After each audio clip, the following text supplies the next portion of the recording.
All right, CEO, well, thank you very much for sparing a bit of your time. You're running on a very busy schedule tonight. But yes, first of all, I'd like to welcome our hero tonight, our special guest. Yes, Kemi, welcome to PNG, first of all. Yep. How are you finding the place? Oh, it's been great. No, it's been great. It's my second visit to PNG. Long time ago, my first visit, actually, 23 years ago when I was a 19-year-old. But I got up here earlier today and had a short visit with the PM, and yeah, it's been a good afternoon. All right. Talking about being up here when you were 19, there was some.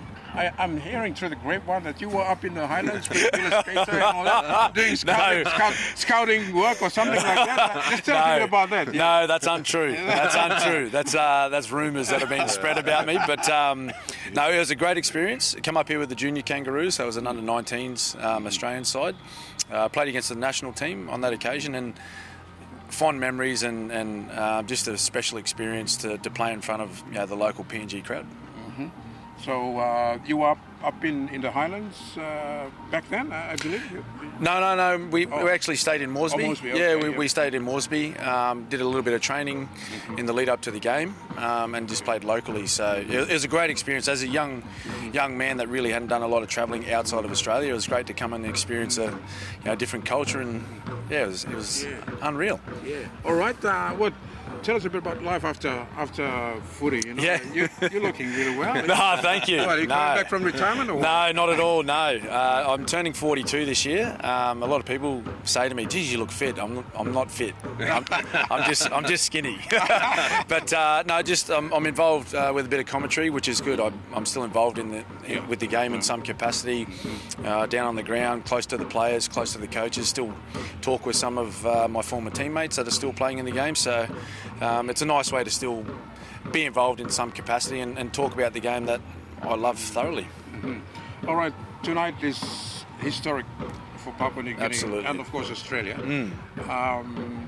You being up here, what does it mean to you, and what's your perspective of the PNG team entering the NRL in 2028? Oh, well, we're still a few years out, right? But it's exciting times for rugby league, but in particular for rugby league in PNG and the people of PNG with the game coming up here, and Andrew being in charge of getting this new franchise ready for the 2028 season.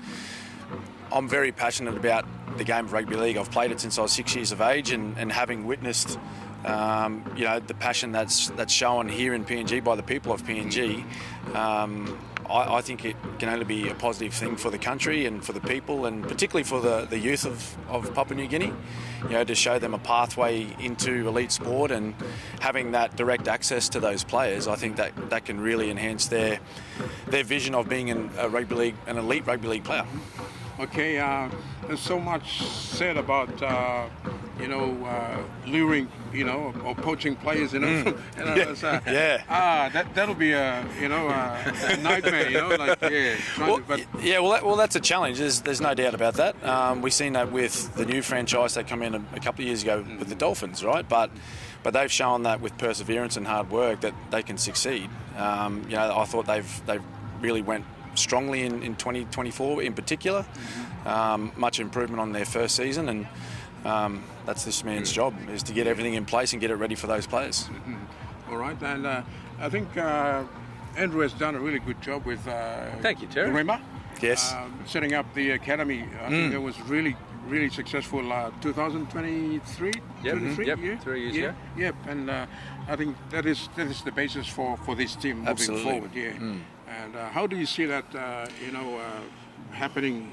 Well, in the next three, well, before 2028? it's vitally important, right? And I guess the benefit that the new franchise has is that there's still a few years out, so you can start planning with the youth and develop them, and with good coaching and good training facilities and the support from the community and from sponsorship and particularly the government, to give them the opportunity to be at their very best. I've seen it with the club that I played with my entire career, with the Melbourne Storm, putting funding and time into junior development. The same with, say, the Panthers.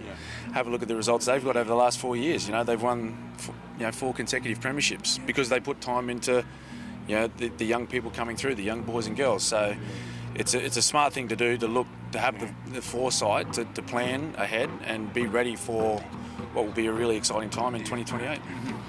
All right, Cammy, what's your role tonight? Are you going to sing or what? No, I hope not. Because Andrew said I'm just coming to watch. I hope he's not got me up doing any karaoke.